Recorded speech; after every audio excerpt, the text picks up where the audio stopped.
Yeah. All right. So Jeremiah and I were just talking about our middle school days a little bit, because that's my current profession, teaching middle school. And I've been really admiring your work, Jeremiah, for a while now. It's really cool that you decided to talk with me. So nice to see you. Yeah, you too. Thanks. No problem. I love doing this. It's great. Yeah, cool. I think your recent video in particular, Dreamers, which is part of the Talk About Judy series, really good stuff. I think it's getting a lot of positive feedback from what I could see from a distance.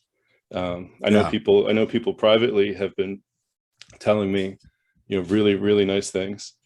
And I kind of wanted to talk to you a lot about that, partly because, well, I'm a fan and I like talking Twin Peaks in general, but I'm also a teacher and I'm interested in exploring that genre. I guess we might call it the video essay. And I think the way you handle it is really interesting. So I was going to pick your brain about that. Yeah. And go for it. If you don't mind, I'll start with an easy one. Like how long, how long did that video take you roughly? I imagine. Well, it's hard to say. My videos take a long time, but it's an hour here, a couple hours there, little daydream here, a little jot some notes down there. And sometimes it's, 5 hours straight just on like 15 seconds, with some graphics and this and that. And a lot of times it's just planning stuff out. So, I mean, in a weird way, I've been working on that one for like 3 years. And I can get into more of that later. So, that has kind of been on my plate for a long time, but that doesn't mean I work nights and weekends for 3 years on it. But I really got serious about it this past fall. So maybe like late summer, August, September of 2021. And so now it's came out, end of February. Okay. 2022. So I don't know, six months of like, or whatever, 5-6 months of like really, okay, now I got to finish dialing this in and now I got to start editing and now I got to record the dialogue. And now, so it's, random hours and random nights and random weekends for the last 6 months, I would say. And is it mainly like a passion project? Is it like, did it start off as like kind of a hobby? Did you just need to get something out, or was there a different motivation? Yeah, no, I've always been kind of, I guess, like I do video is my day job. I'm an editor, so it's my day job, right? So I'm a big Twin Peaks fan. I've always had little passion projects going on, always, like my whole life. So I've done all kinds of stuff I can get into later if you want, but but this was just, it was after the return finished airing. So it was the end of 2017 and then October. So like whatever that was, August of 2017. And then August or September. And then October, the Mark Frost final dossier came out.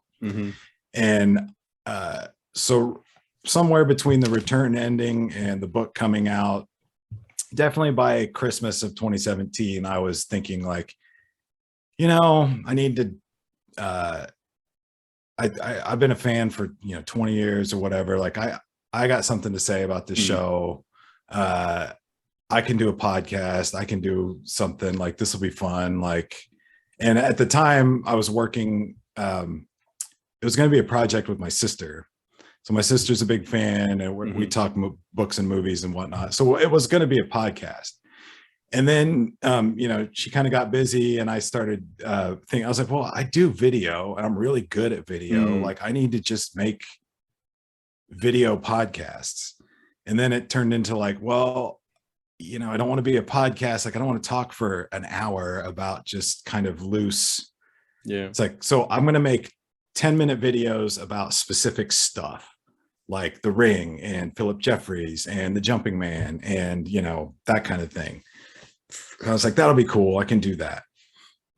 And then that's basically how it happened. But instead of 10-minute videos, they are now averaging 15 to 25-minute videos. So I knocked the first few out pretty quick because they're around the 10 to 15-minute range. And then everything since, 2018 are now like, it seems to be the pocket or whatever that I'm in. And everything I write now ends up being about, between 20 and 25 minutes, it seems. So. Okay. And do you do the scripts in full, or do you kind of like bounce back and forth between the script and the footage and experimenting, or do you kind of have a pretty good sense ahead of time? I pretty much do the scripts in full, pretty much, because I'm not going to say that every single thing I say is 100% accurate, but I really, really do the legwork. So if I'm like, this character appears here, here, and here, and in the book spin-off books, he does this, this, and this, like, I want it to be accurate. So there's Twin Peaks resource sites, and there's different places, and not all of them are correct about certain things. And I found that out early on, and I'm like, well, crap, I'm going to have to go to the source. And so, I spent a couple months just like ripping the Blu-rays and organizing the stuff and finding physical copies of the books that I didn't have. I found, random, may or maybe not pirated PDFs of books and scripts and things, just so I could start putting stuff together and kind of like doing my own research. And, but that's, I want the scripts to be perfect before I start. I mean, stuff's formulating in my head. I have a sketchbook. I should have brought that. I do have a sketchbook, like where especially early on when I was like title sequences and kind of how I want things to look and chapter headings. And originally that sketchbook was just writing, like, I'm going to write about this character. And I just would like free write everything I can like recall, like without doing research. Like I'm just sitting on the couch.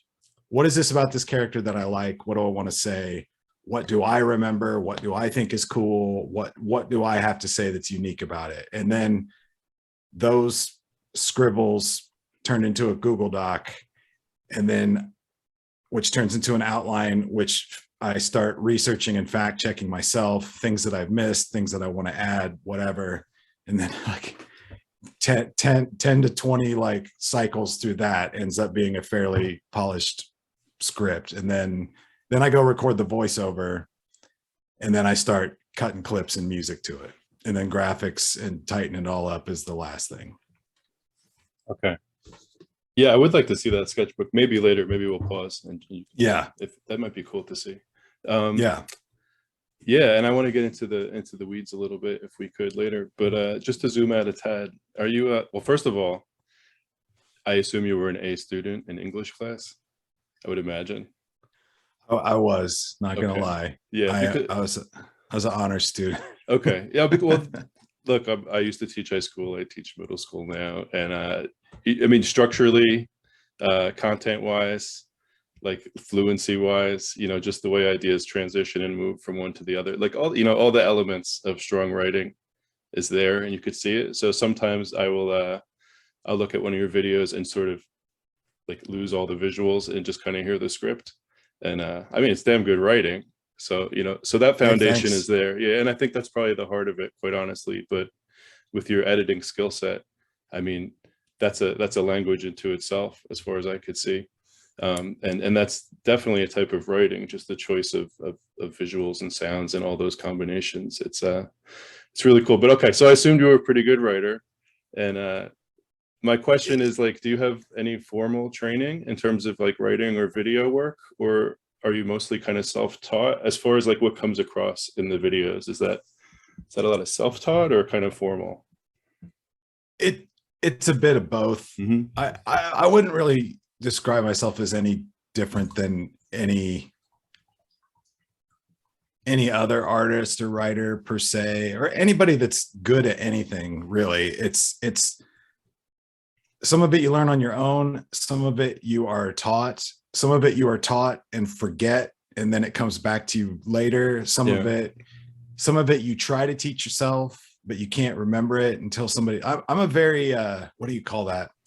was telling somebody this the other day, like the aptitude tests where it's like, I'm a visual learner, or I'm an audio learner, or I'm a like a kinesthetic maybe, or yeah. So all those tests, my whole life, grade school, high school, I'm a healthy mix of everything. So if I read something, I don't always retain it. If I hear something, I don't always retain it. If someone shows it to me, I don't always retain it.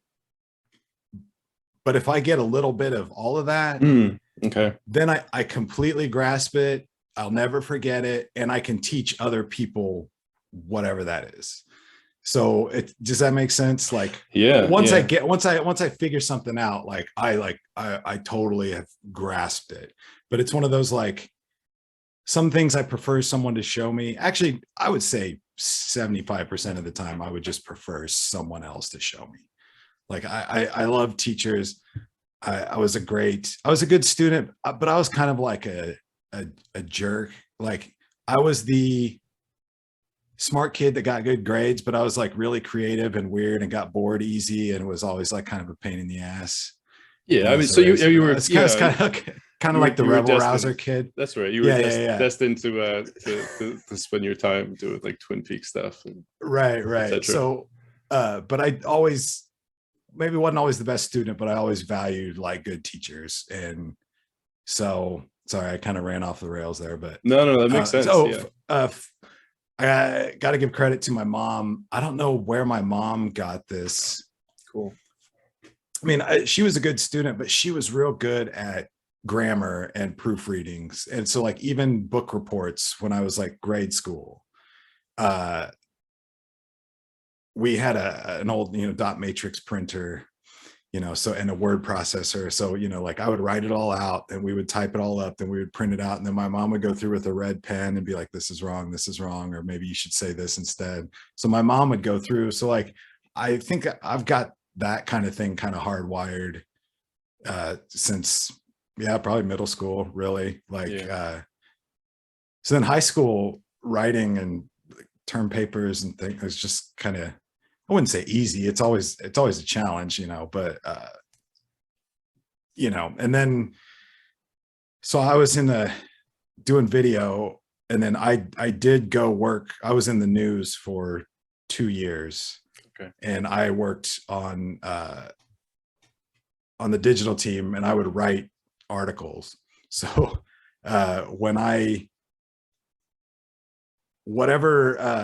however good I was before at writing, like, then it was like my job every day. So now I've got it, like, now it's like, it's still hard.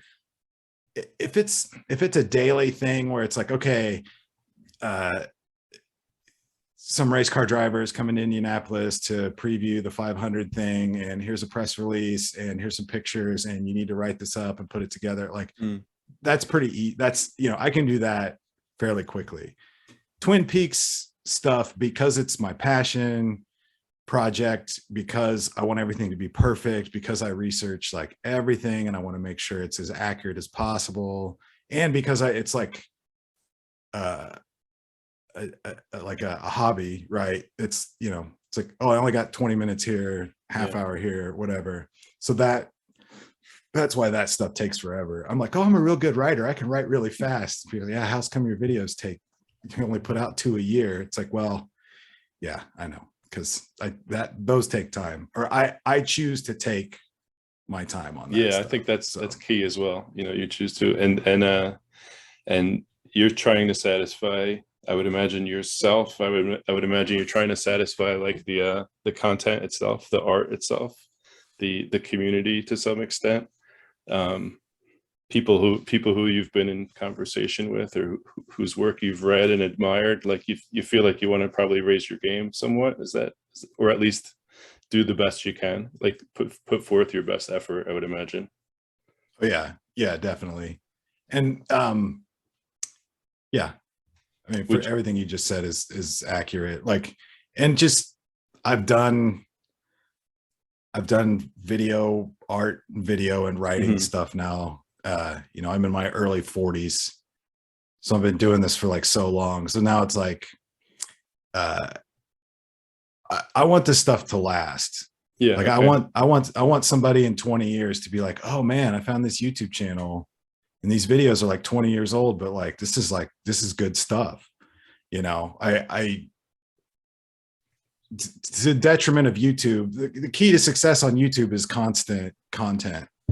But if people don't know this, like if you have a YouTube channel and you want it to be good or successful, Hmm. lots of subscribers, lots of clicks and so forth, like you kind of need to be doing something like every week, you know, or at least a couple times a month.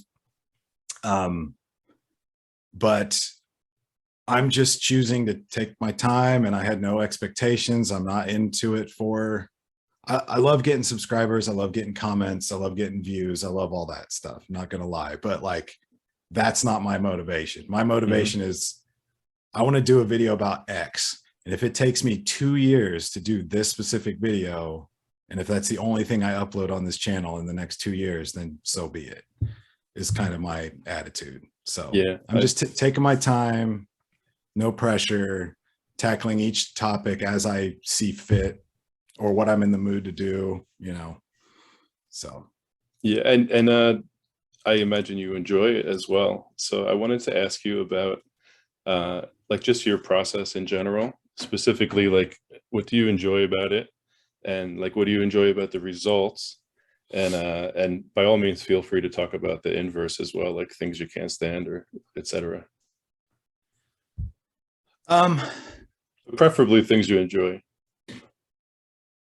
yeah, you know, if I'm being honest, I've struggled with that a lot lately.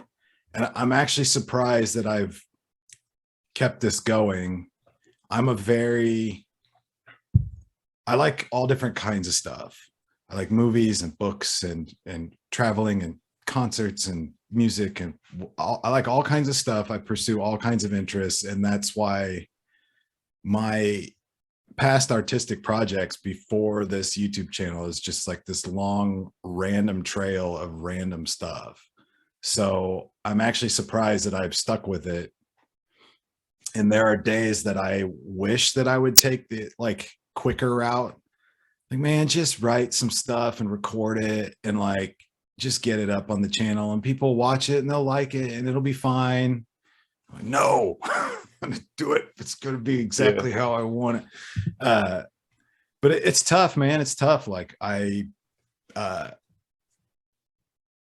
sometimes I wonder if the work is worth it, and not because of clicks and things, but like, do I really want to spend my Sunday afternoon reading The Secret History of Twin Peaks again? Like, look at this one Yeah, dude. specific chapter, like picking out little itty bitty crap. Like, do I really want to do that? Like, I could go outside, play with my dog. Like, there's a million other, you know. So there's times where I'm Like just like, why do I have to be this insane, right? Like, yes, yeah, yeah, exactly. exactly. But I do love the show and I love the world that it's in. And as far as what I enjoy, um, I think you'll find a lot of Twin Peaks content creators would say the same. Excuse me. Hmm. That there's just so much stuff. Like one little thing can send you down one rabbit hole that will like change your whole outlook on stuff. And I don't know. I don't know if many shows. I, but I don't know. It's hard to say because I mean, like Star Wars or something, like it's similar, right? It's like, well, somebody wrote a book in the 80s, a spin-off book about Lando Calrissian and this one planet, and I'm going to make a video and talk about this one specific planet that was in this book like 20 years ago. Like, yeah, you can go, you know, that kind of, I mean, it's definitely doable to get geeky with other properties. It's just Twin Peaks is like, because it gets into like metaphysical stuff and spiritual stuff and like magic and mysticism and just whatever, and it's quirky and weird and scary and violent, and it's like ultimately about child abuse, I guess, like, and there's all like there's dark elements, but at the same time, you know, there's all the wonderful the coffee and the cherry pie. Most people that you meet that know Twin Peaks, like it's like the first thing they'll say is like, oh, like the Double R Diner and getting damn good coffee and once a day, give yourself a present. Like and the log lady, like they remember, like there's for every like dark twisted thing in Twin Peaks, there's like a positive side of it too. Mm-hmm. Oh, so anyway, going down those rabbit holes is the rewarding part. So at the same time, I was just complaining about spending my Sunday afternoon like nitpicking some spin-off novel, right? When you find something that like clicks with something else, and then again, then like next thing I know, like I've got my sketchbook out and I'm like, well, wait, does that work? And then like you get on a forum or you go on Reddit and you try to like find like, does anybody else think this way and whatever? And it's a video game. It's like one of those video games that has no end. It's like the kids that play World of Warcraft. Like I've been playing World of Warcraft for 20 years. It's the same thing. It's like it'll never end. It just keeps getting different and weirder. And as you get older, your context changes. And it's online, like massively multiplayer. It's like I think of it sometimes as like, okay, it's like, let's say you're creating this show, and I don't think this was the intention, but it's like, let's create some sort of mystery type thing that I don't know, people who like to think will enjoy it, and they could all connect all over the world and try to like weigh in on it or solve it, so to speak, and they won't be able to. Like, let's see if we could pull that off. And it was pulled off. That it's like amazing. Yeah. It's but that's what's rewarding, is that it's an limitless depth of things that you can mine and find and get inspired by. And so that's the positive stuff. The negative stuff is just, it's like sometimes I'm like, do I really need to put this much work into this stuff? Does anybody really care? Man, I'd rather be doing something else right now. But at the same time, I've kind of set a deadline to get this video done by this day, which is kind of this last video. I purposefully, the last few videos I had deadlines set for different reasons. This new one, I was like, okay, I wanted it to be done by Christmas. That was my plan. And then it was like, well, end of January. Like, well, okay, now it's February. All right. Okay, now Twin Peaks Day, end of February. That'll work. So I finally just kind of, I finally dialed it in. But so the stress is the bad part. But also it's like, it's super fun. I've met all kinds of people. I went to Snoqualmie and, like, just, it's cool. Yeah. It's cool.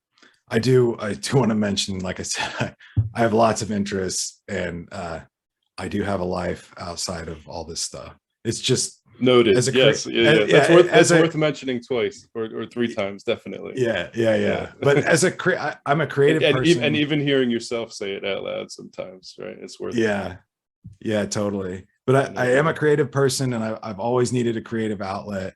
And a couple of years ago, when The Return was done, I was just like, I think I'm going to make some Twin Peaks videos, and I'm still here doing it. I mean, but how could you not? I mean, as a creative person, how could you not be inspired? I mean, it was just explosive. I mean, it's incredible. But I don't really want to talk about my thoughts on the show. I would like to ask you stuff instead. But one thing I could relate to is I was sitting in this room, I guess a couple months ago. This is like a little shed that we enclosed, so it's pretty cool. And I'm like, let me see if I could sentence diagram the first line of Major Briggs's speech to his son in the diner. And I'm like, let me just see if I could do it. And it's always hard for me. And like 8 hours later, I'm like, what the hell is my problem? I'm like finishing it up, and there's no reason to do this. There's literally no reason. Nobody's interested, and I don't care. It's just like, I wanted to do it. It was fun. It was a challenge. And I just found myself like, I couldn't stop. So I don't know. There's something a little weird about it, but what are you going to do? No, I think it's awesome. I saw your Twitter pop up, and I was like, okay, Twin Peaks grammar. All right. But like at the same time, I was instantly like, this is cool. Like it's another like puzzle. Like you found another puzzle in this thing that you can dissect and play with and share with other people. Like I had the hardest time yeah, like I'm an okay writer and whatever, but like I can't do that. I mean, maybe if I try, I had a hard time with that stuff when I was in school. Yeah. But I was just like, oh wow, this is cool. Like, I don't think I've ever. Are there other? Is there Star Wars grammar on Twitter that people breaking like it? I wouldn't think so. I was using sample sentences that already existed, and then I wanted to do my own thing, and I'm like, just I had to create grammatically certain types of sentences. So Twin Peaks is always like fresh on the mind. I can't stop it. So I just started writing, I just started writing about coffee or whatnot. And then it was fun. And then I was trying to do lines from the show or lines from people talking about the show, etc. And then that taught me a lot about grammar, because a lot of them were like difficult. And even now I still can't do all of it. But I don't know, it's just kind of fun. Yeah. And then I made like a little course. So, and like the whole course is like all the sentences in the course are like Twin Peaks related, just because it's fun for me. Yeah. So, well, that's great. So my mom used to teach, speaking of my mom, she used to teach she wasn't a professor, but she taught classes at Purdue. And she would do that all the time. Like I have an affinity for teachers that take stuff that they're into and work it into a curriculum or a test or just something fun. My mom used to like Xerox, back when they used to Xerox tests, she used to throw like a Far Side comic strip totally on her tests. So when you get to the end of the test, there's a little like comic strip or whatever. But she would take lines from like, because us kids, when we were kids, we were into like Tim Burton's Batman and Star Wars and all this stuff. So she would take lines from Star Wars and Batman and different stuff and work them into whatever she was doing. So I think it's cool. I also think it's cool that you did the Major Briggs, that speech. Yeah. That's like a quintessential Twin Peaks moment, man. That's like one of the best. Great. And I loved how they, I mean, that's another long discussion, but the return is so, at least from Bobby's angle, Bobby Briggs, and coming back to Twin Peaks, even though Twin Peaks proper, as we knew it, is really only, 20% of the show, the new season.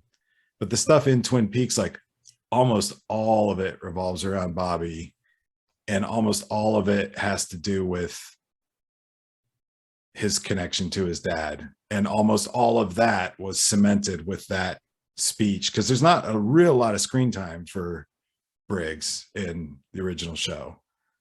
I mean, he's not negligible, but I mean, it's not like he's in every episode, right? So yeah.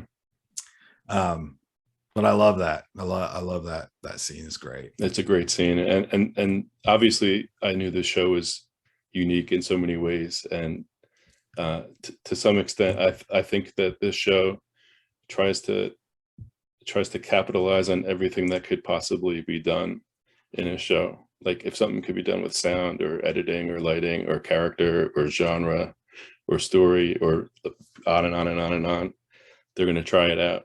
But when I got to that scene, I was like, wow, I've never seen anything like this before. Like this is like, it felt like it was like in a different level.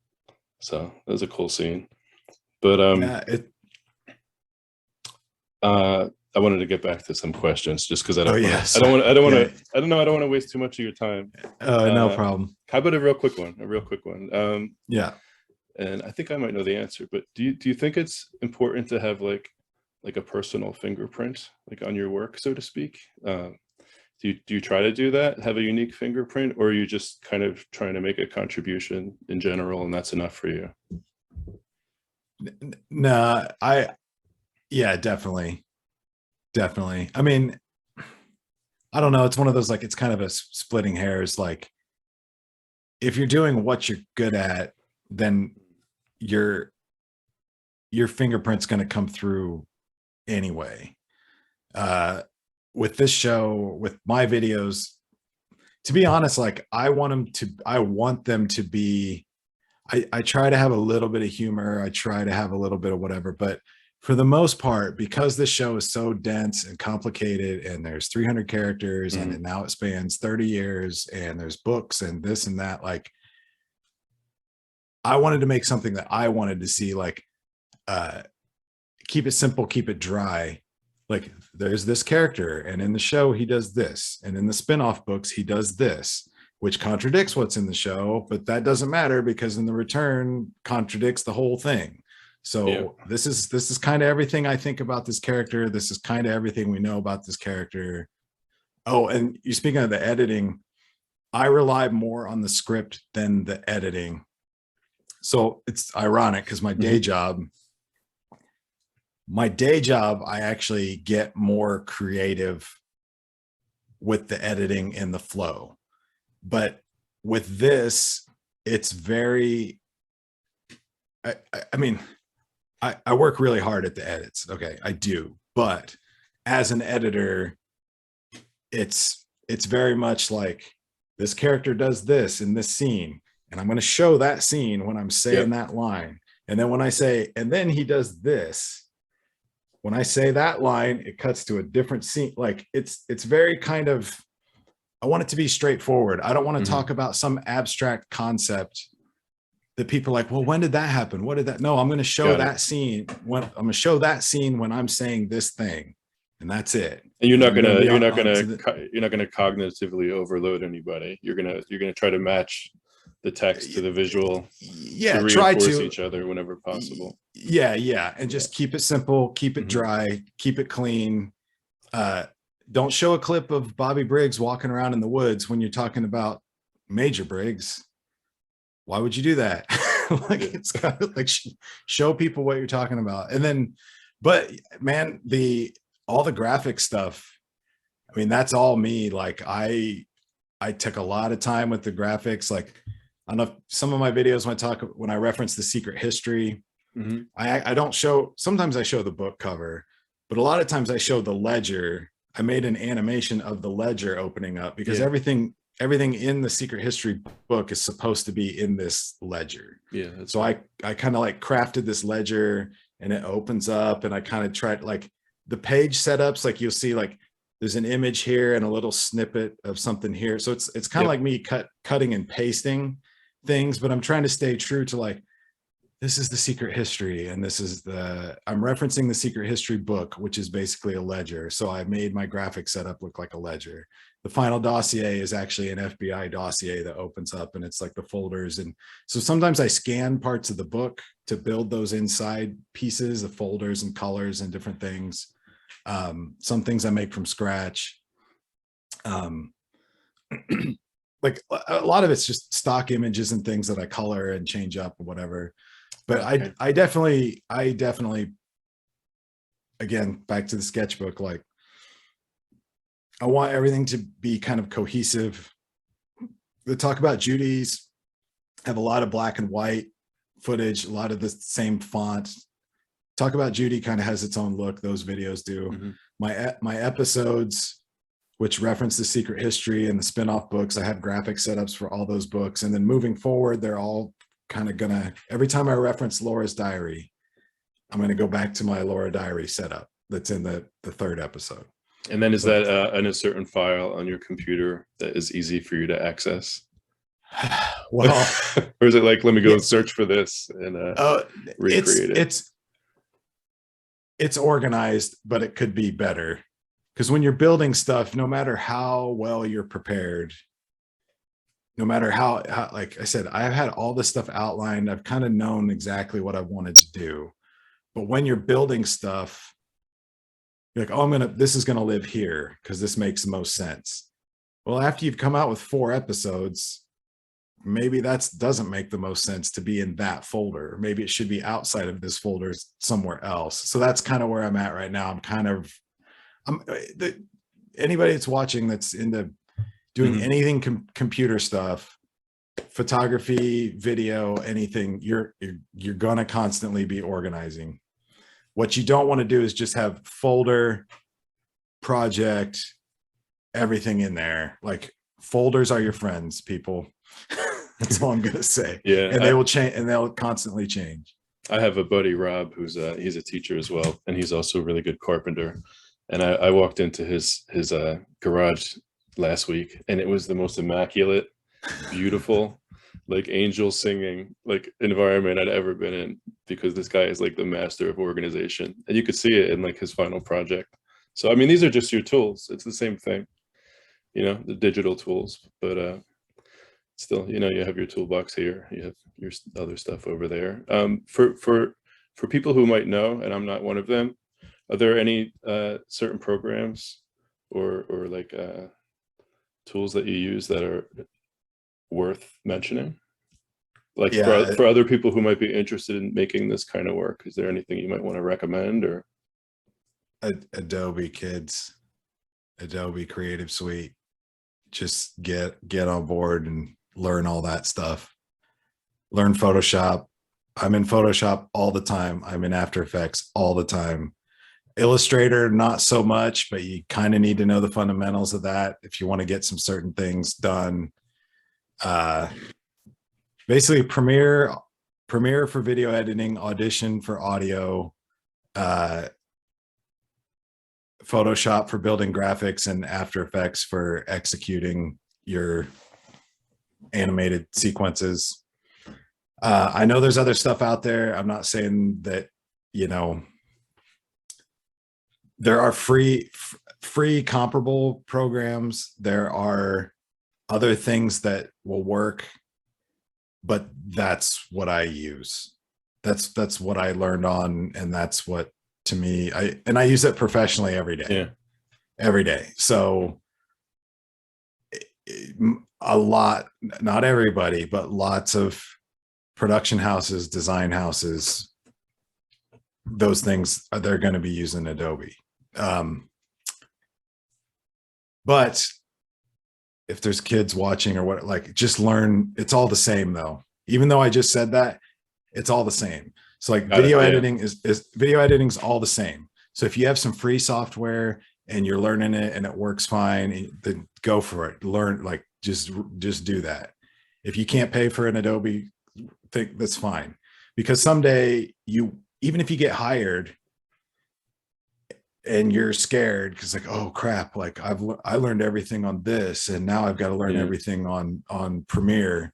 Like, it's just where the buttons are. Just learn the fundamentals of the stuff, and then when you have to switch to something new, just spend some time in there and it'll come naturally. I used to get, I say that, I used to get hung up on that stuff all the time. Like, well, I know how to edit in Final Cut, but I don't know how to edit here. So I'm like terrified of this software. And it's like, man, just learn the fundamentals. It's all the same stuff. So I use Adobe every day, but you don't have to. Got it. Is video essay the proper term that we might use for the Talk About Judy series type pieces that you create? Yeah, I would say so. I mean, I never set out to be like, I was always like, I'm going to have a YouTube channel and make videos about this. But yeah, I mean, that's basically what it is. Like, I write 4, 5, 6, 7, 8, 9, 10 page long with sources. Like, yeah, it's like writing it. It's like writing a term paper for every video, and then I read it. And that's probably the best term for it. Okay, because it really is like that. When I'm teaching essay writing, I'm often using like video essay clips to illustrate certain points.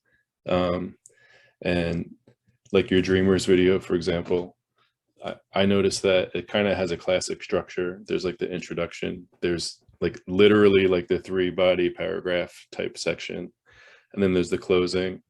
And you know, and in your intro, you're kind of hooking us, you're dropping a couple inquiry questions, you're sort of getting at a little bit of a thesis, but not in full. You kind of come back around to it in the end. So it's, and you know, and for kids, video essays they're a little more engaging, they're a little more compelling, but a lot of it is the same. So, but now I'm trying to think about incorporating like that genre a little more into my teaching, either this year or next year. And do you think it's feasible for teenagers, I guess, to produce something that is a combination of essay and video at a level that they could grasp? I know you might not know the answer, but what's your gut feeling?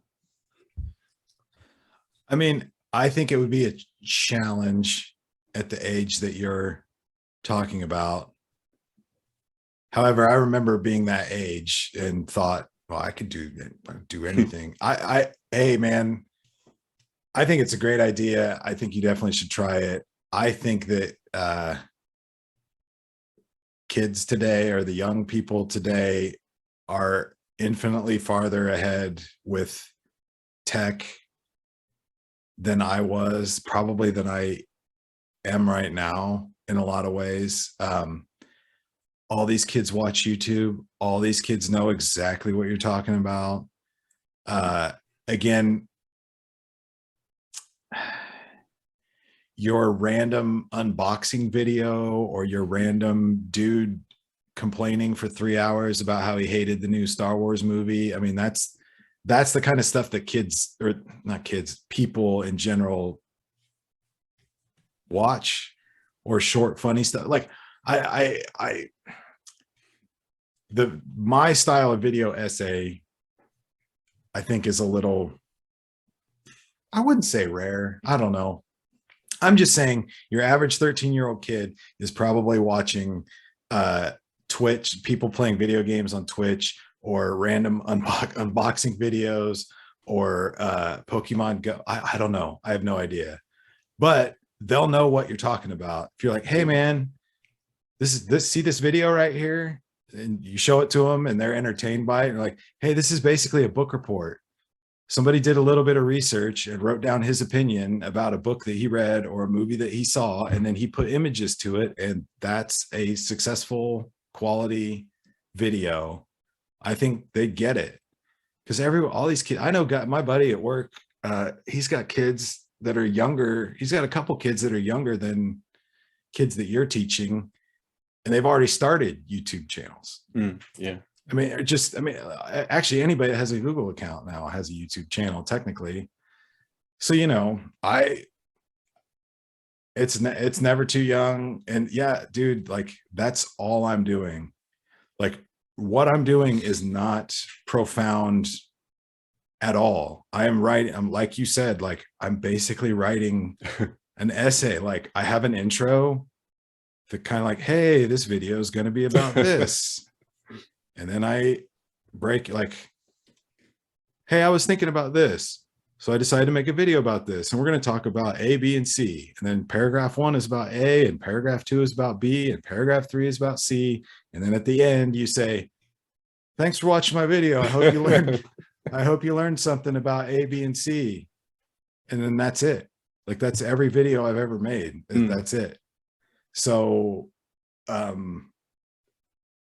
and I'm doing it super clean and super dry with simple edits and simple infographics to explain my point. And that's it. If I was doing something more, I mean, the Dreamer videos, the season 3, the talk about Judy stuff, is different, because that's a little more abstract, because you're playing with meta stuff and traditional narrative stuff meeting like metaphorical stuff and meta narratives and things, and people's interpretation. You don't want to turn people off, you want to like bring people in. It's a little more challenging, but the original goal was like, I'm going to make a video about The Ring.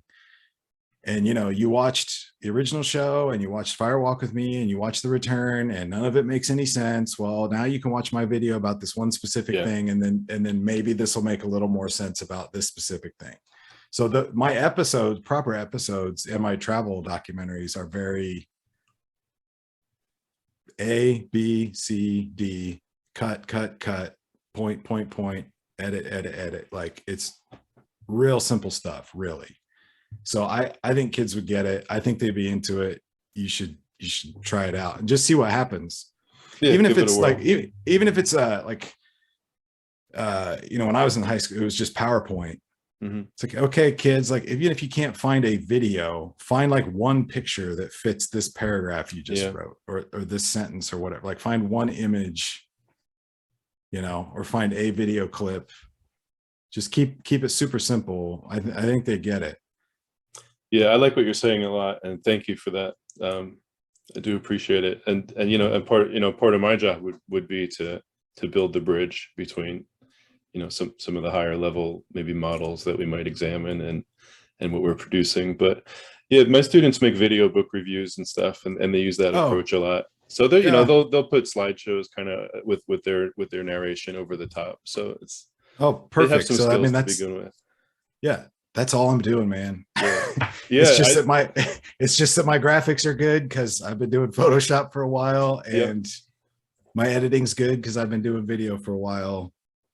And editing audio, that's a big thing too. Like, I gotta say, yeah, I can throw everything else I do out the window, but I am a good audio editor.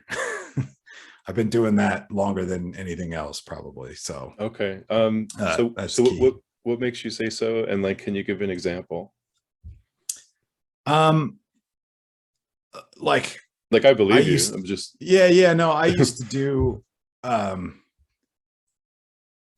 was way into music when I was in high school. I mean, I kind of always been an artist, so I've always drawn and things, but I've been writing and recording my own. I don't really write music. I'm not good at it, but I started writing and recording, like making beats and noisy guitars and sampling stuff. Like, I've been playing around with instruments and recording equipment since my mid to late teens. And now I'm 42. And maybe that's why I'm attracted to Lynch so much, is his sound design. Like, I don't think I'm not doing anything crazy like that in my videos necessarily, but it's when people talk, knowing when to take a breath and knowing where you want your vocals to sound, and knowing,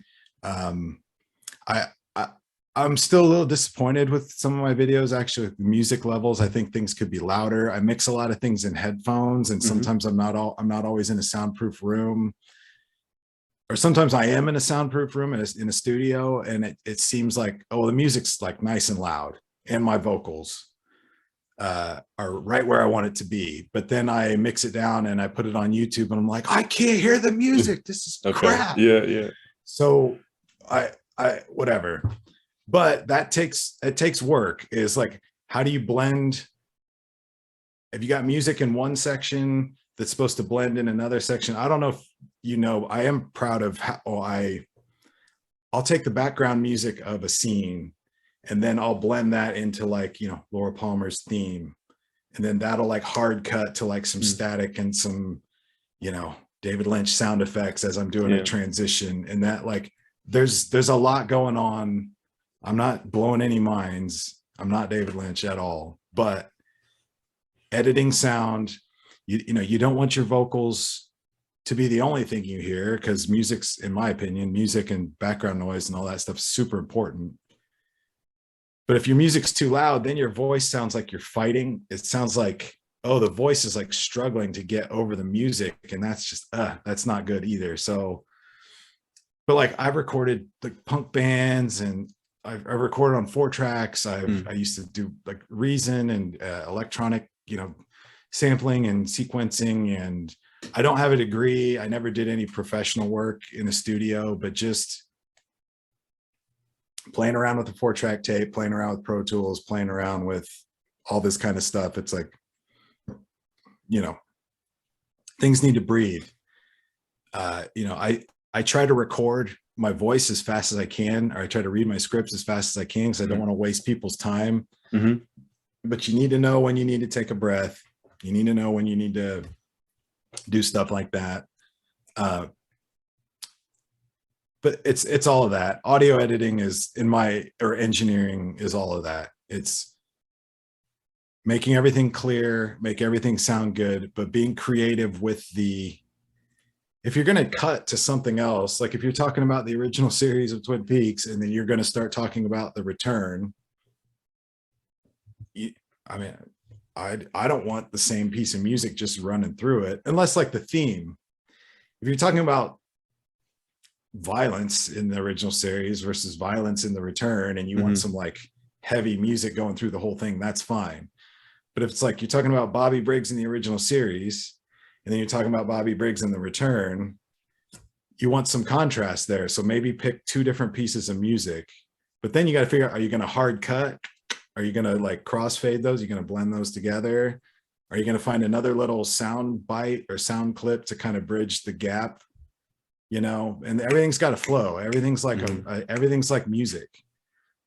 Everything. I'm like, or used to be, not so much anymore, but I'm a hip hop fan. Like in my mind, everything's on like, even if it doesn't have music, everything's got like a beat to it. Like how I'm speaking, the music that's going on underneath, the rhythm of the cuts, like everything has kind of a beat to it. And that to me, almost all of that comes down to how well you've constructed your audio track.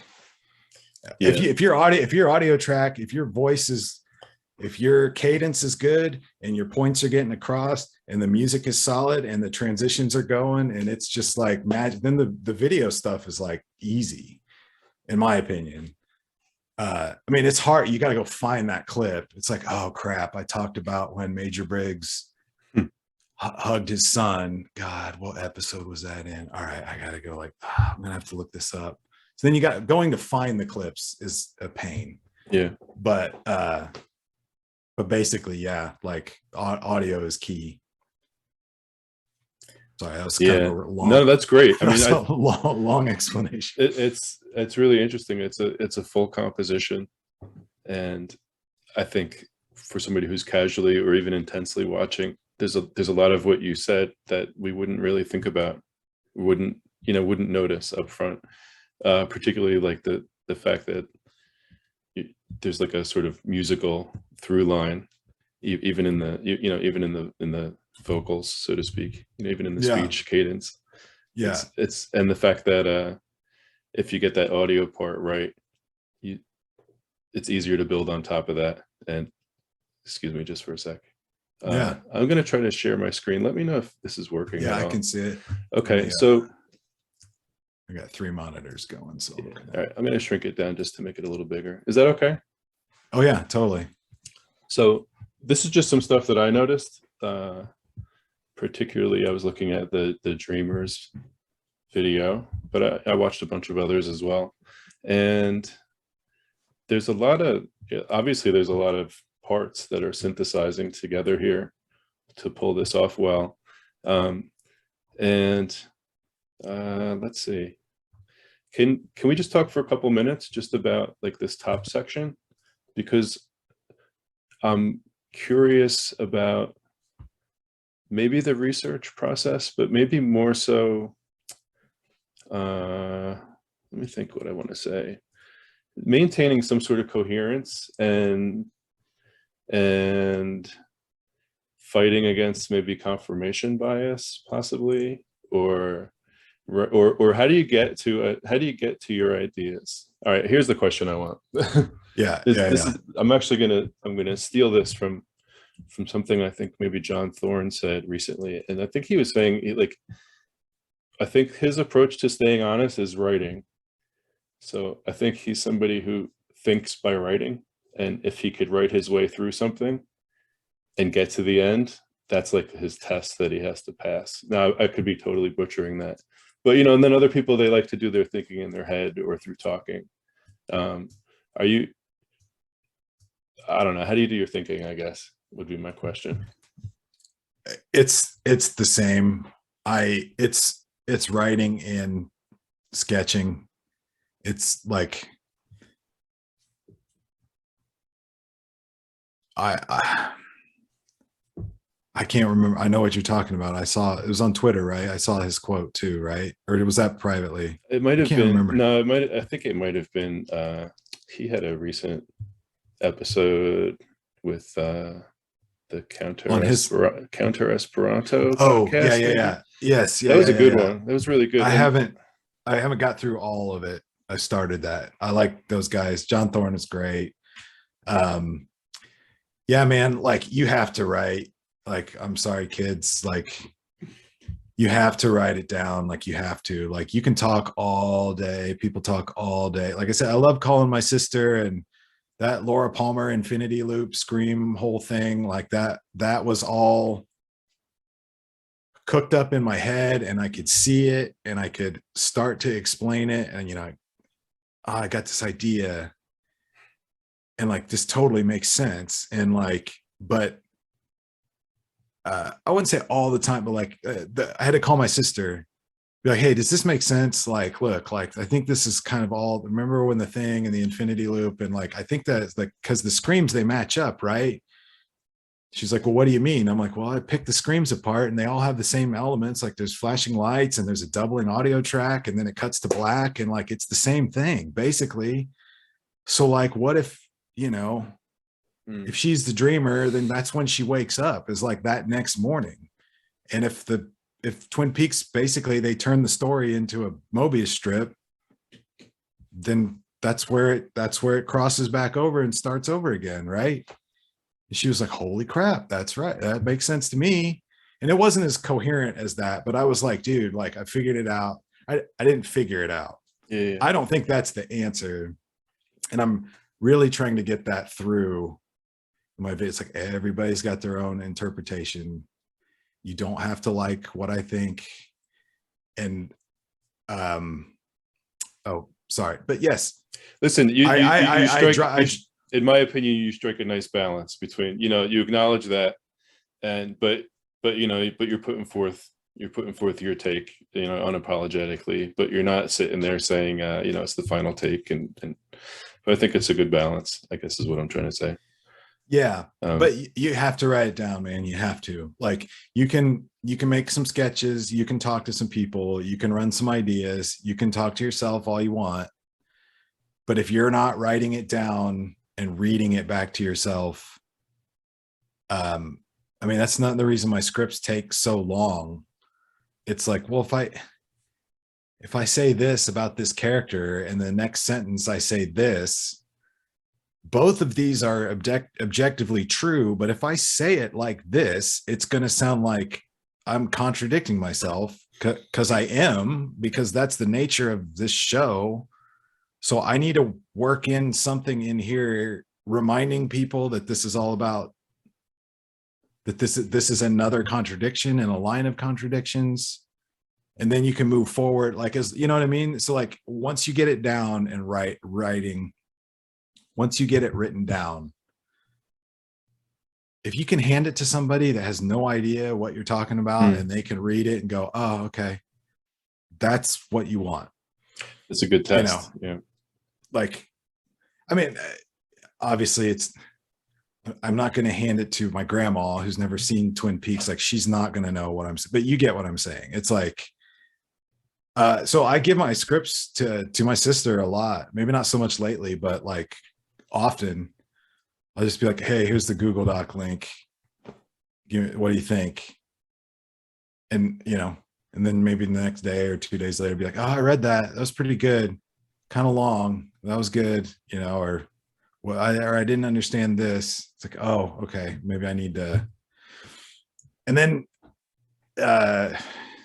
just as another tangent, you're never finished. It's just like all those musicians that say a song is never finished, all those painters that say painting's never finished. Like it's true. Like I am revising all the time. Oh, because like I will talk about a character. I'll be like, in this scene he did this, and this scene he did this, and the next scene this happened. And then I'll have the dialogue, or I'll have it written, I'll record the dialogue, I'll have music or whatever. And then I'll go to find that clip and I'll be like, actually, it's the opposite. He did this first, then this happened, and then he did this.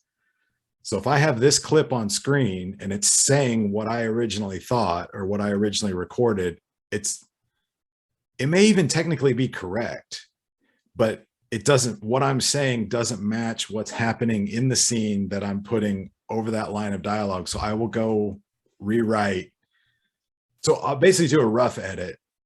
And then all those little scenes that just kind of quite aren't right, I'll go back to my script, reword them, go back to the studio, re-record them, come back. So it's like constant, like almost to the day of release. It's like, I need to change that, or that doesn't look right with that image. I gotta, sometimes I'm in love with an image. Like, I'm gonna talk about Major Briggs and I'm gonna use this scene where he's talking to Bobby in the diner. So when I say Major Briggs, I'm gonna use this scene and I've got it in my mind and it's perfect. But man, when you get down there and you're editing and putting it all together, it's like, yeah, but you're talking about Bob and you're talking about this and you're talking about the woods and you're talking about this. Are you really going to cut to Major Briggs in the bright, shiny red diner where he's smiling? Or are you going to use the scene where Major Briggs is in the woods and it's dark? Because that works way better with all this stuff. Like, yeah, okay, yeah, I'm going to switch that. I'm going to switch that out because that just doesn't work. So anyway, yeah, sorry, another tangent. But that's how writing, like you said, writing is in the editing too. So, but yeah, you got to get the ideas down, and not just ideas. Like, you basically need a 90%, 90% draft of your essay or whatever you're doing. You need to try to make it 100, but with the knowledge that you're gonna dial it back a little bit and change some stuff. But yeah, I couldn't keep track of all this stuff in my head if I wanted to. You have to write it down and you have to source things. You have to link off to stuff, even if you don't mention like I don't know, a character trait of somebody. Like, oh, this character does this. And it's like, yeah, but I didn't remember that. Like, I had to look that up. I had to go back to the footage. I have to, like, what episode was that in? So sometimes I'll just like make a footnote. This happened in episode 7. Mm-hmm. So in 3 months from now, when I'm still editing and I have to go back to that, is that actually true? I'll know exactly like where to go look. So yeah, you got to write. It's got to make sense to everybody. I think this conversation has accomplished a lot of what I'm about to ask you, but if you wanted to say something in like 30 seconds or so, or less, it's not possible. To people who are absorbing or enjoying your content, like, is there like what would you want people to know that they might not know, or what would be like what would be maybe cool or useful for them to know? Maybe just that. What I said about my theories about things aren't the be all end all. I try to hammer that in, or I don't think they are. They may be actually, but I don't think they are. Back to the genesis of the channel. It was going to be a podcast, and I decided to make videos. Then I was working on the Ring video, which was be the first video, but this film critic, Matt Zoller Sites, put out a tweet saying, hey, I'm throwing a TV festival in New York and we're going to do videos about David Lynch. So you guys can submit your thoughts on season 3. So that happened super fast. I was like, cool, I'm going to use this as an excuse to put together my first video. And because I was struggling a little bit, like, what format do I want it to be? And I wanted it to be more, originally it was going to be more like, I don't know, like, Red Letter Media, them on YouTube? There's these like film critic guys, but they have a character named Mr. Plinkett that does these Star Wars reviews. And there's other people other YouTubers that I like that have kind of like created a persona, mm-hmm. right? To either like host their show or to be their kind of like cartoon character, like walking people through. So I was developing a character because I didn't want to be on screen. I didn't even want it to be my voice, to be honest. Like, I know voiceover guys. I was just going to write this and like have other people read it or come up with a cartoon character and like change my voice a little bit, whatever. Mm-hmm. But I was struggling with what to do. And then I was like, nah, maybe this should just be real clean and dry. And then that film festival call out came and I was like, yeah, clean and dry, make it straightforward. Oh, but anyway, the point of it is I was struggling. I put that together real quick. And the whole thing was kind of like, what do you think season 3 is all about? And I was like, well, I'm going to do a Judy video because that's like cool to me. And I've got all these theories and thoughts about it. At the same time, around the same time, there was this theory by this guy, David Auerbach, which I love this theory and still do. Was like, oh, he's got kind of this cool theory about what the ending means. So I'm going to kind of tell all my thoughts about Judy and then kind of, use his theory at the end to kind of like wrap it all up. And because that was my first video, like literally my first video, and it was, hey, the ending of Twin Peaks is like Laura is like a bomb, right? And they like lured Judy to this trap and they blew her up. That's what happened. Like, that's my first video. And I knew it. That was the one thing I knew. I was like, man, I might turn people off to really what I want to do. But even from then, I was like, this isn't what it all means. This is just like, hey, this is a 10-minute video take on this guy's theory, kind of remixed with what I kind of think about stuff. Mm-hmm. And I was like, but the ring is going to be my episodes, proper episodes are going to be like everything you need to know about this, everything you need to know about that. And I'm going to cite the books and I'm going to go through all the things. It's going to be real meticulous. And like, it's more of like a reference guide with some theories and some tangents. And hopefully people have seen the show before and they're like, what was that David Bowie character? Oh, cool. Here's a video about like all the little ins and outs of the David Bowie character. So honestly, that's like 2018. Like that's when I started writing Talk About Judy 2, which is the Dreamers video. Like, okay, I did one video where I'm kind of like, this is what it means. Now I'm going to do a video about how, hey man, it's whatever you want it to mean. And here's a bunch of different examples of how this dreamer theory works. Right. So I just want people to know that like, I am not selling a theory. I am not an academic with a specific thesis on a specific thing. It may sound that way in a specific video when I'm trying to prove a point. Sorry, 30 seconds or less. I'm sorry. But that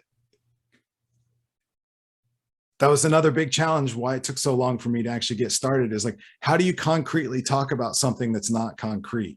Mm-hmm. How do you try to explain something that is by design supposed to be left up to your interpretation? So I'm trying to walk a line of this character showed up here. Some people think this happened. Some other people think this happened. I think that this happened, but ultimately this character died. So think what you want.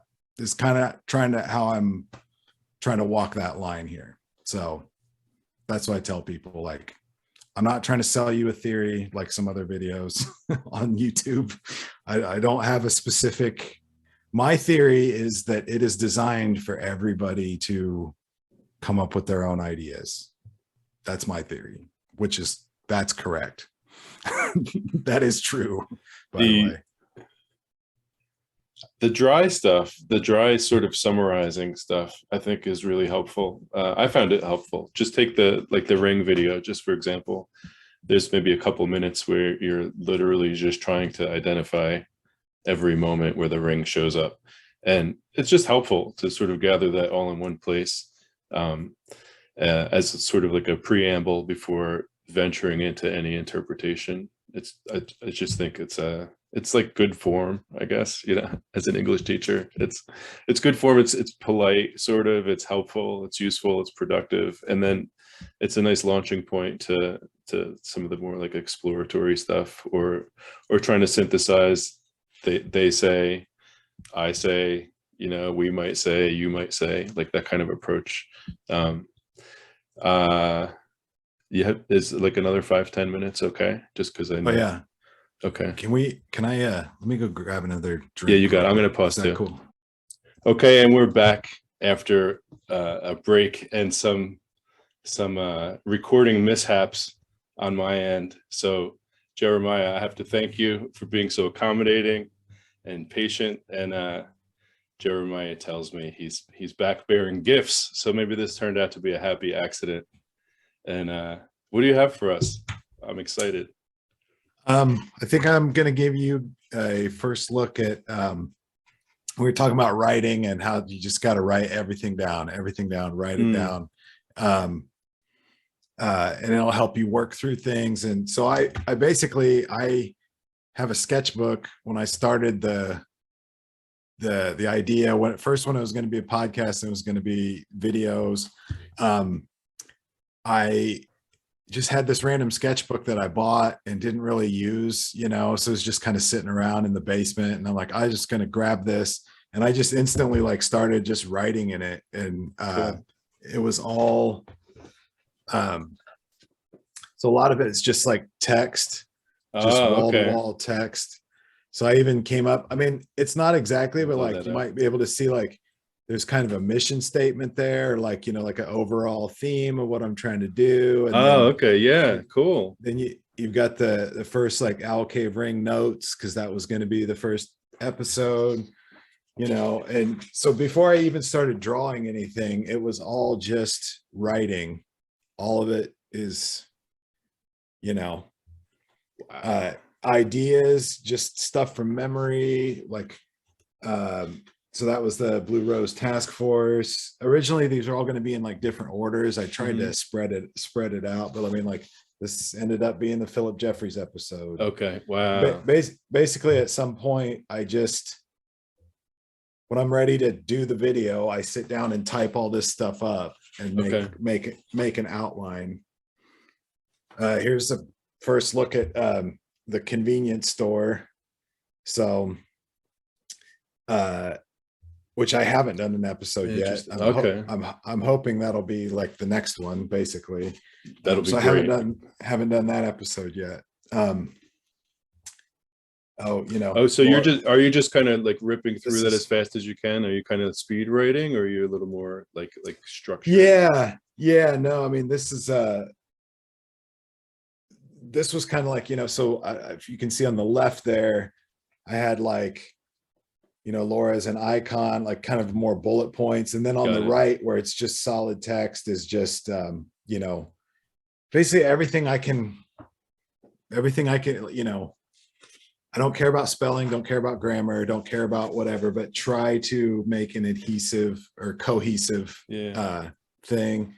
Really cool. This was, I may do this eventually, but this was an early thing. I was going to do a Blue Rose, kind of an infographic about how the story works, Bob and Laura kind of at the center, and you've got all these different kind of petals that come out of it.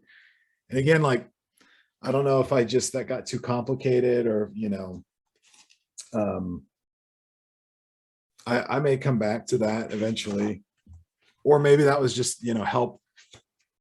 That drawing, I may never use it, but that helped me kind of formulate okay, what episodes am I going to do? What characters and things do I really need to cover? What should I condense? What's more of a broad theme? What's more really, so here's some early logo sketches. Cool. Lift that a little bit higher, if you don't mind. Yeah. Okay, cool. Yeah. So that's, and then you've also got some early, this is the end page of my videos, pops up. There's a Laura and Bob orb. So this is kind of early sketches before I sat down in Photoshop and put all that stuff together. So let's see what else I got here. Actually, this is the actual first sketch of that in the sketchbook, and then that other piece of paper that's in there. Just, I think I was somewhere else grabbing some other somewhere else grabbing some other piece of paper, just like I got to get this down. So graphic ideas, writing. I used to tell people like, I write in sketchbooks and sketch in notebooks, and that's okay. Like, this is amazing. So here's the Wyndham Earl. Completely blank. So I had Top set that secret. aside. Yeah. Well, no. Yeah. So it's an example of like, there was going to be, when I laid all this out. Okay. So perfect example. So I had a page set aside for Wyndham Earl. I had a page set aside for my Black Lodge notes. And then I also had a page. Where'd it go? I lost it. But basically there's a blank page for Wyndham Earl. There's a blank page for Annie Blackburn. There's a blank page for the Black Lodge. And then I've got this one paragraph about Glastonbury Grove. Yeah. So when I started putting Google Docs together based on all these writings, someday when I get to it, I don't know what number episode it's going to be, but Wyndham Earl, the Black Lodge, Glastonbury Grove, and Annie Blackburn, and kind of the whole last few episodes of the original series is going to be one episode. So ideas can start in different places, and you can consolidate them, you can break them up.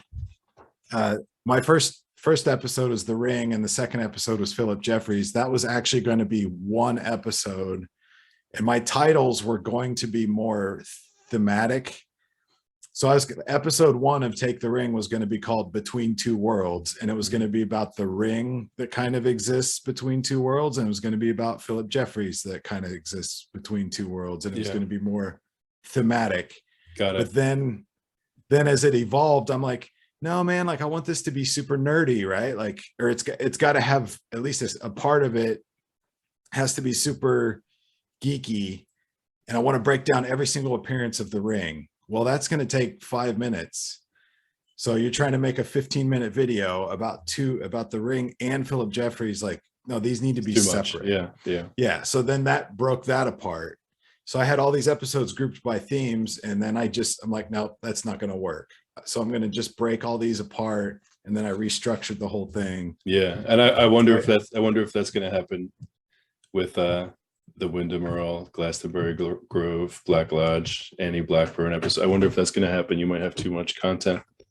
Have you considered dipping into? Did you catch the? I think it was the Twin Peaks Unwrapped podcast where they recreated the original episode 29 ending. Did you happen to catch that? Oh no! They performed this. They performed the script. It was really cool.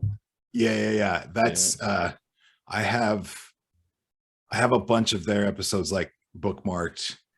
So the great thing, they've done so many things. I'll recommend their Tim Hunter interview, their Bob Ingalls interview. Any episode that I am on is just fantastic. That was a joke. So no, I know exactly but the original script, it was kind of like totally different. I have looked at that. Did they rewrite the script as a radio play, or they just kind of read the script live, right? I think they read it live, and I think they had a couple original cast members doing their parts. That's right. Yeah, and might have had, was Kenneth Welsh on there? Yeah, they had Kenneth. Yeah, I mean, he was incredible. Yeah, dude, you got to check it out. I don't know why I haven't watched that yet. I knew they did it. I totally know what you're talking about. Yeah. So now it's just to get back to it. So now it's kind of a hybrid, like it's a hybrid character, hybrid theme thing. So I don't know if you saw the episode 4, the town of Twin Peaks that I did. So that's like 25 minutes. And that's like a ton of characters. And like, I don't want to, the Wyndham Earl Black Lodge one will be kind of like that, where it's like, I'm not going to do a 15-minute deep dive into like who Wyndham Earl is. It's going to be like, he will have a chapter, right? So he'll have like 5 minutes. Annie will have like 5 minutes, the Black Lodge and stuff. But as you do these things, I can pick up the threads in other places.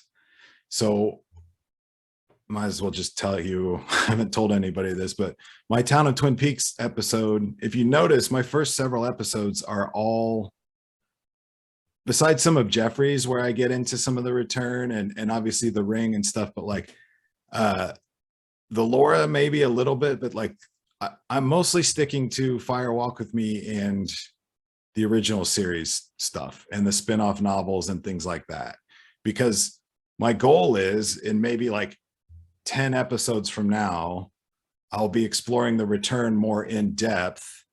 And I may or may not have another episode called The Town of Twin Peaks again, which explores more Bobby as a grown-up and Red and how the town has changed and what the hell's going on with Audrey. And you know what I mean? So it's like I've already kind of explored that, but I've built this all. Every episode is outlined. So I plan on revisiting some of this stuff and get more on the return side of things. So okay, that's cool. That's the plan. And there's some breaking news. And it's funny because you said, a little bit earlier, you're like, I can't believe I'm still doing this. Yeah, no, that's the thing. It's like, but you can't stop. You can't help it. Why would you want to? What I have planned is going to take a long time. But I did sit down and think about it, like, do I really want to do this? Like, yeah, this will be fun. And if it ever gets to a point where it's not fun, I'll just stop and like, that's no big deal. Yeah. So I think I mentioned this before, but like, so I sketched out like the secret history ledger. Yeah. Okay. So like, this is okay, so we'll have it looking down and it'll open up and then I'll have like my little sections and then we'll turn the pages and break it down. And then final dossier will be like an FBI suitcase and then it'll open up. And, this is all like, even in the movies, they call it pre-vis, pre-visualization, these big, heavy, like special effects shots. They just get little block characters and storyboarding, pre-vis. It's all the same stuff. Basically sketch out your idea. So when you sit down to do it in Photoshop or After Effects or something for real, then you kind of already know what you're going to do, and that'll help. Also, and that I was never underestimate the power of doodling. These are just random, stupid drawings that I'm either listening to somebody's podcast or I'm on a podcast or a show and maybe I'm nervous or maybe there's a break or something and I just need to keep my mind busy.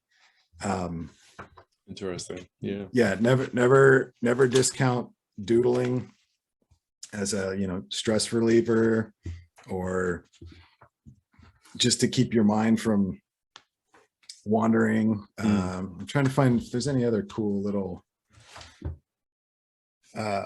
is this something you show people often?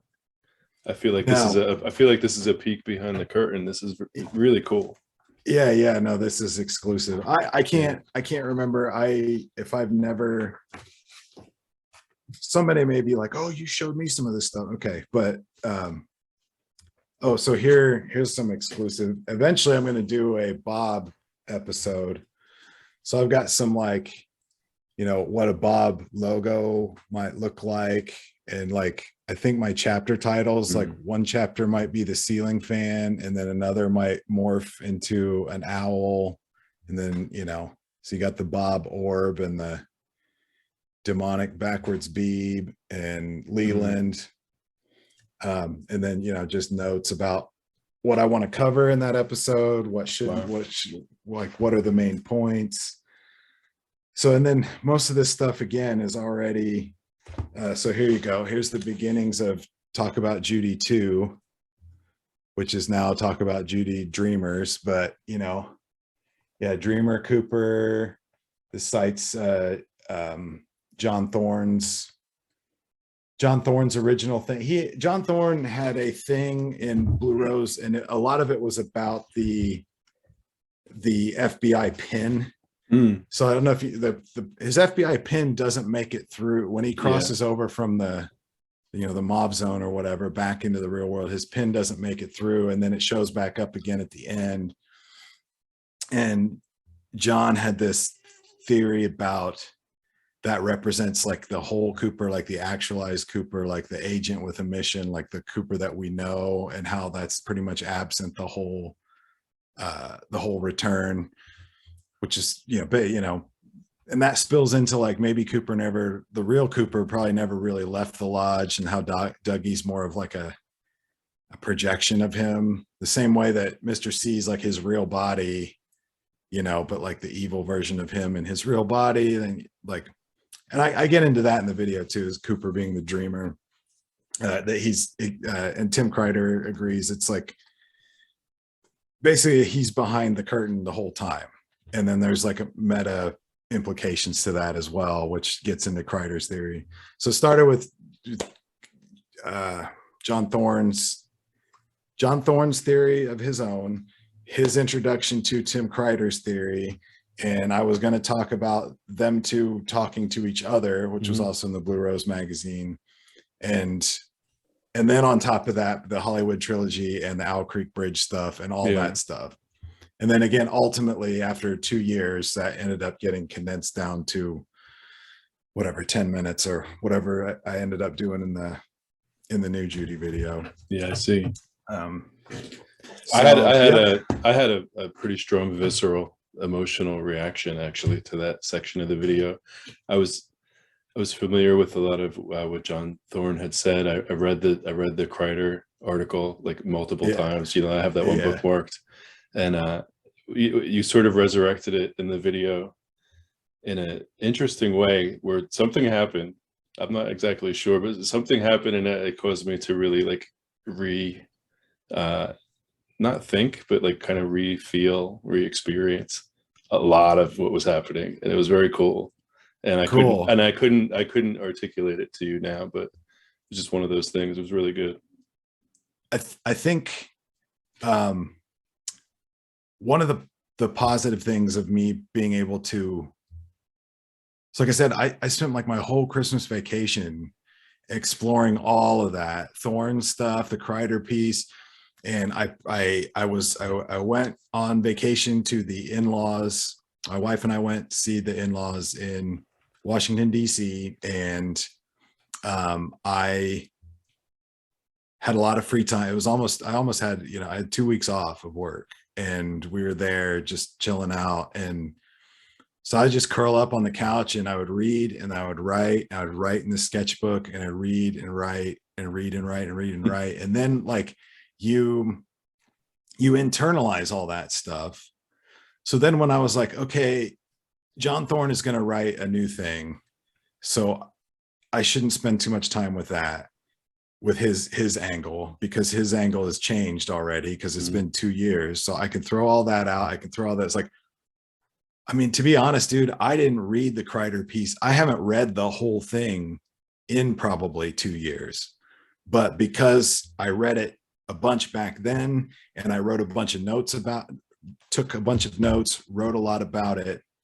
When I sat down to like crunch it all together and re-edit it, it was just like, what are the main points of this theory? What do I remember? What do I think is important? And I can like dramatize it.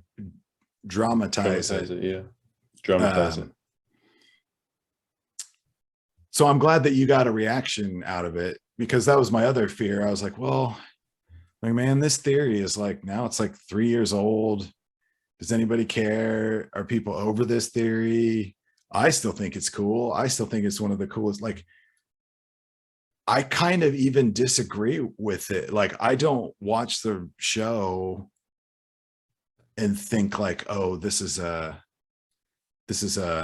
projection of an evil person who's trying. But man, like, it's cool.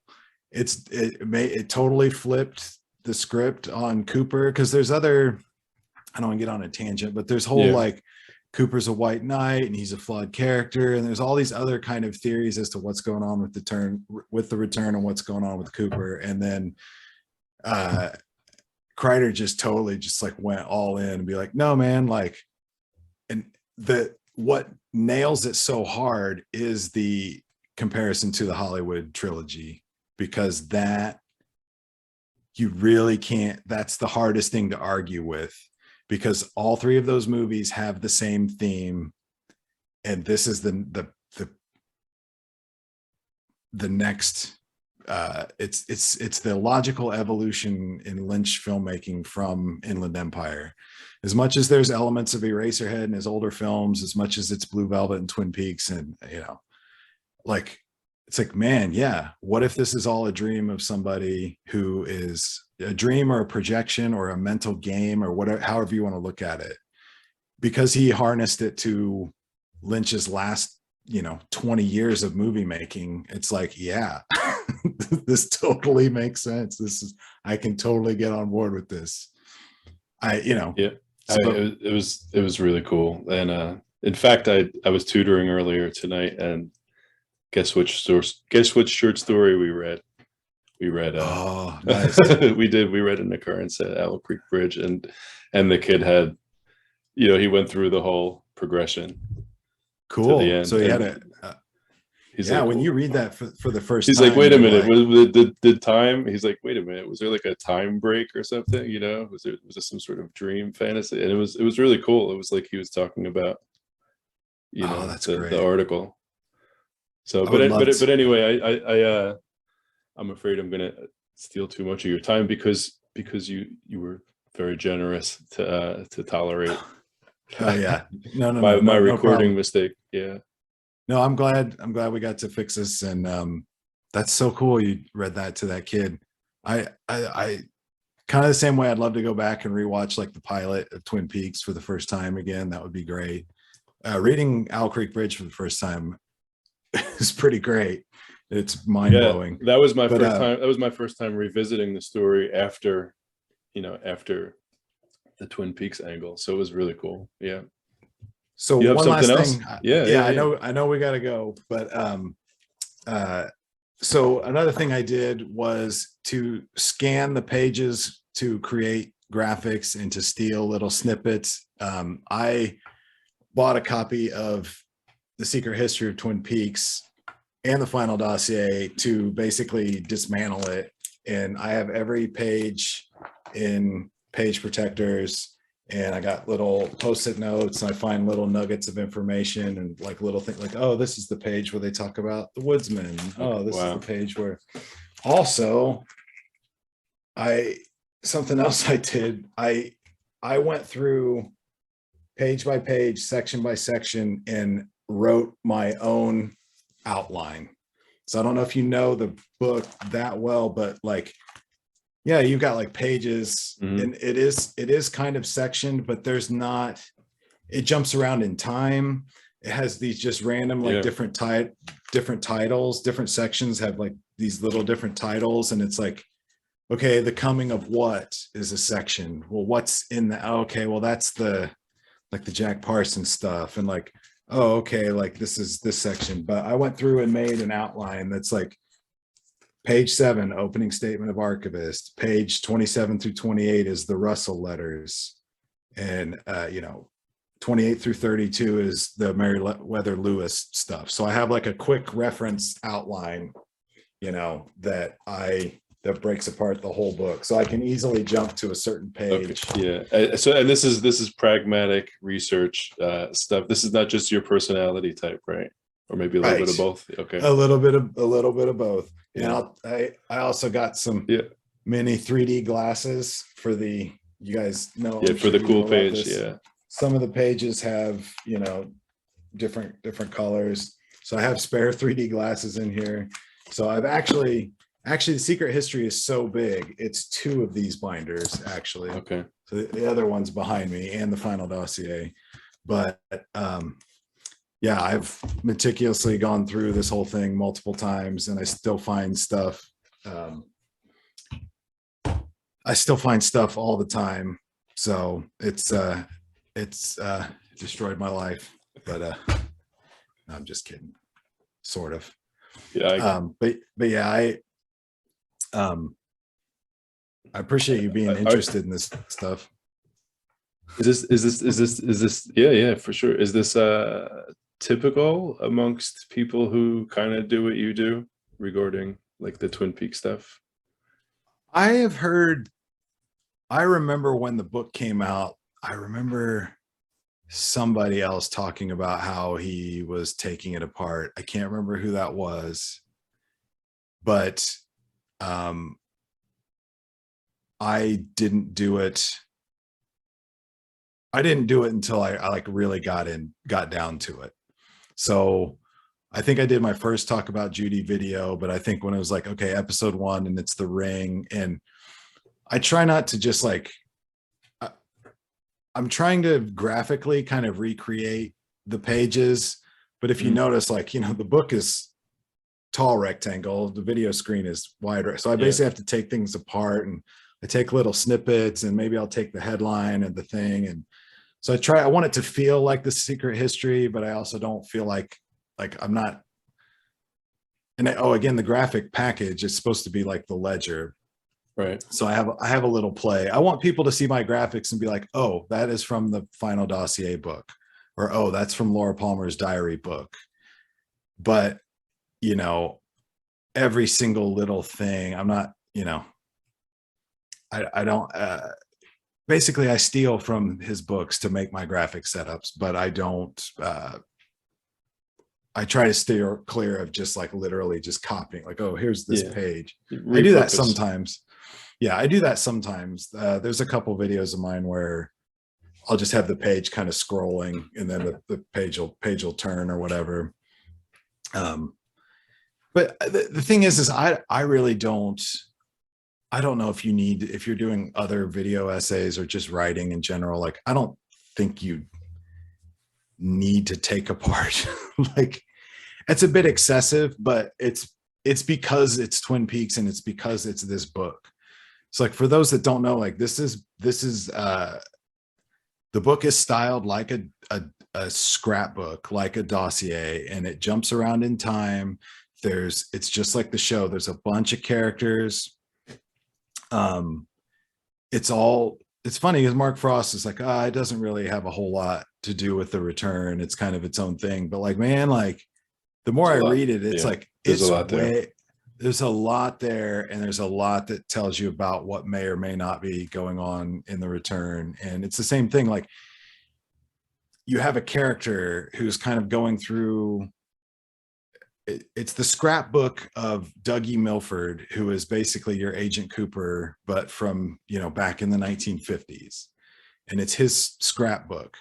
But you're also the archivist, you know, you're also Major Briggs, who has collected all this stuff and put it together. So he's kind of narrating it. But you're also Tammy Preston on the outside, who is reading it and taking little notes in the margins and whatever. So if the return is all about the question, who is the dreamer, the secret history is all about who is the reader, basically. Like, and a lot of these stories, some of them just don't go anywhere. Some of them are just there to give you a little nugget of information for you to go like, oh, that's interesting, you know. But it's like, you're kind of Tammy Preston, who's reading Major Briggs, who's reading Dougie Milford, and it all kind of weaves in and out. And I know why people didn't like it. It got a lot of bad reviews, and people were really upset when it came out. And I guess the good news is like, you can still find it everywhere, like cheap, but it'll be just like Laura's diary and the access guide and all that. In 20 years, people are going to be paying top dollar for this, because they're going to be like, oh, it was all explained in this book. Yeah. I don't, but I think I'm maybe like a light critic, but I loved it instantly. I loved the return instantly. Yeah, like instantly. Cool. I just, you know, I was in my like consumption phase, like anything I could get my hands on. But even going back to it, I went back to it last week. I see it on your shelf there. Yeah. I went back to it last week, and it's over there next to my Vygotsky book. That's that's another type of interviews that I like to do. People who are kind of like scholars on that guy, but that's neither here nor there. Can I ask you a written down question that I'm going to read? Yeah, go for it. Just because I'm at that point, you know. Oh, by the way, all the stuff you just showed me, like your personal collection, any of that gonna get cut out?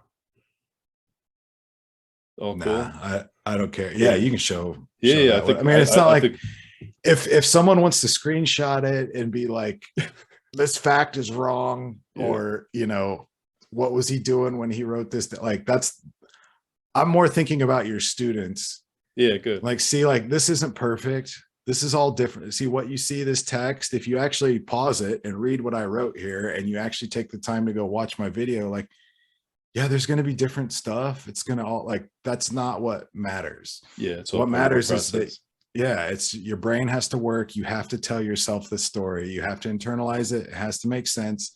And then you got to spit it back out in a written form so a random stranger can read it and go, ah, okay. I mean, that's the goal, right? Video is a little different because you're adding music and words and visuals. Yeah, I appreciate you like staying cognizant of that, because it's just the fact that part of my motivation was to learn more about this genre and how one might approach it and how younger people could potentially approach it. So thanks for reminding me that was kind of my task here. And with that in mind, I'm going to read. Okay, so this is not necessarily video essay stuff, but so here, do you have any general advice for somebody who feels they have something to say and would like to do so in video form or even in video essay form? So just like a general question. I think it's like anything else, like sports or woodworking or whatever. Like you got to work. Like just do it. Like I spent a lot of time in my youth having a certain amount of talent and whatever, but you know, you're always waiting for that perfect moment, or oh, I did this, but it's not up to what I want it to be. It's not as good as I want it to be, or somebody else did it better. Like none of that stuff matters. If you're a painter or a writer or whatever you want to do, it's better, in my opinion, being an older person now. I wish someone had told me this when I was younger. It's better to do one project a week that's not good for a year. So you're going to do 52 articles you're going to write, or 52 little sketches you're going to do, or drawings you're going to do. Like it would be better to have 52 of those that suck than spending that year sitting on your hands and waiting for that perfect moment, or just do like, I've been working on this same drawing for 6 months. It's like, man, like let it go, like put it aside and do something else, because I'm not saying never finish it. But you have to work. You have to work that stuff out, and you'll get better and better and better. And man, that 53rd thing you're going to do is going to be great, because you just spent a year, you know what I mean? And it may take 2 years, that's fine. But I spent a lot of time sitting around not doing anything, or just stewing over one thing. And it wasn't till like in my early, like mid 20s, where it was like, no, man, I just need to do this. Like this needs to be done by next week, and I'm just going to do it. And if people don't like it, who cares? If this, like, I used to do concert flyers and things. So I used to throw punk shows, and it's like, I don't have 8 months to design the perfect flyer that satisfies me on all artistic levels. And like the cool thing about some of that had to do with just being in like punk rock or underground music or whatever, where it's just like, hey man, part of the whole aesthetic is just like like cut and paste and Xerox, like do some stupid sketch and just like get it done, get it out there. And that really like freed my mind in a lot of ways. It's like, hey, I got all these shows that are coming up. Like I want to do these perfectly beautiful San Francisco Grateful Dead, like psychedelic Yeah. posters or whatever. It's like, no, man, like this is a punk band in Indiana on a Tuesday night. Like, just like make something, like Xerox some, Yeah, find some cool. that's built in. Yeah, that's built into Yeah, the whole sort of punk genre, the punk approach. yeah, yeah. Get it done, make it happen. Yeah, and if I think that's oh, and the other thing that's prepared me for like my day job, if you're a kid and you're like, I want to be a painter, or I want to be a video guy, or I want to be a graphic designer, or I want to be a writer or a journalist or whatever, that's the thing. Like, you don't have, it's like that day. It's like you wake up in the morning and you punch in and they go, okay, you're going to need to write this story. Like, I need it by this afternoon, or I'm going to need it in 2 hours. Or like, oh, I need you to design a flyer. This company wants a flyer made for this thing. So you'll have it to me by 3 o'clock, right? So I can send it to them. And then maybe they'll have revisions by 4 o'clock, like, I know you've been here since 8 o'clock in the morning, but you're going to be here till 8 o'clock at night because this company needs this flyer done. It's like, you better be good at Photoshop. You better be good at this stuff. Like, you have to be able to turn projects around. And again, that's the thing, because if it's your job, you don't have all this other, I have to satisfy myself creatively. Like, that's what my Twin Peaks stuff is for. Okay. For the, you know what I mean? Yeah. But when I punch in the morning, it's like, okay, you have your work, you're juggling 4 different commercials, let's say, and they have to be done. This one has to be done today. The other one has to be done tomorrow. The other one has to be done next week, but you better get a good chunk of it done today, because tomorrow is going to be even more busy. The same when I was in the news, like, if you're going to be a journalist, you're going to write content for a website or whatever. Like, you need to sit down and like, hey, the mayor is launching some new program for the city for like underprivileged youth. Here's the press release, and your camera guy is going to go interview the woman in charge of the grant that was given to this group, and he'll have that, So yeah, you need this up and running with pictures, and it needs to be on the website with pictures and quotes and everything within the next hour. Like, good luck. So that's why, if you're a young person and you want to do, and again, woodworking, anything, this applies to anything, do one a week, do one project a week for a whole year. And even if they're all terrible, trust me, it's gonna work out. You will be better in the long run than being like, well, I tried to build this coffee table, but it isn't exactly what I want. I screwed this up and that. It's like, build one, try something else, build something else, write something else. So yeah, sorry, that took a long time, but that's my advice, is just work as much as you can, because that's how real life, if you're really going to get a job in these fields, and like, if you're going to make something your profession, you need to be able to do a lot of it all the time. And it's not all going to be perfect, and it's not all going to be satisfy your high standards of art and what creativity should be and all that. I'm being kind of facetious, but like, that's how I still feel that way. Like, I still want to, I still don't like, I can pick apart all my videos. There's stuff even in the new video, I'm like, God, I wish I would have done something different. Or like, oh, there's a little glitch right there, I wish I would have changed it. Or like, oh, the music right here should be a little bit louder. Like, I'm really not, I'm happy and proud of all my work, but there's always this margin where I'm just like, ah, crap, if I'd have caught that, or if I'd have done this. Like, that's just part of being an artist, but if you sit around and let that stuff hold you back, like, you're never going to get anywhere. You're just going to spin your wheels. Yeah, it makes perfect sense. Yep. And good advice, very good advice. And if you kept fretting about the little glitches and whatnot, then you might not have released that video yet. And people have been enjoying it, and and other pieces you've made, and you know, I think people enjoy a lot of the Twin Peaks content in general, and it's so great. It's so great that there's so much.